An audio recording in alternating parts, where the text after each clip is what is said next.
नमस्कार जय जगन्नाथ ओडिया घरे आम देखि था जदि कहार मृत्यु होता है तेबे ये वाक्यटी शुणा पाई था कि राम नाम सत्य हरिनाम सत्य। तेबे ये वाक्यटीर मार्मिक अर्थ कौन जदि आम देखा राम राम शब्दटीर अर्थ हूँ जहाँ रमणीय।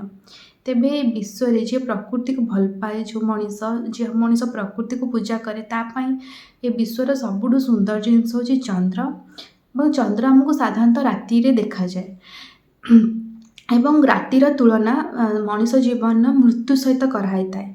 से राम शब्दर अन्य एक अर्थ मृत्यु मध्य सेहीपरि हरि हरि शब्दर अर्थ हूँ जहाँ हरण करे आमठू दुख शोक हरण करती सूर्य देवता। तेणु हरि शब्दर अन्य एक अर्थ होती सूर्य देवता।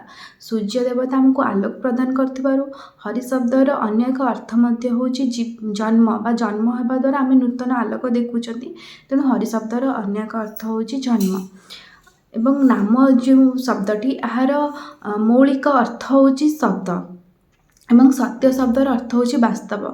जदि आम सबू किसी को मिसई देबा ताले राम नाम सत्य हरिनाम सत्यर प्रकृत अर्थ है कि ए दुनिया रे दुईटी जिनस वास्तव गोटे हूँ जन्म और मृत्यु।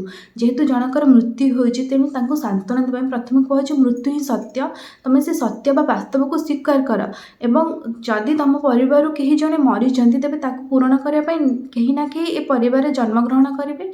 एवं जेहेतु आम पूर्वज मैंने पुनर्जन्म को विश्वास करते तेणु यार अन्य एक अर्थ जी मरीगले सी आउ थे धरापृष्ठ जन्मग्रहण करेंगे।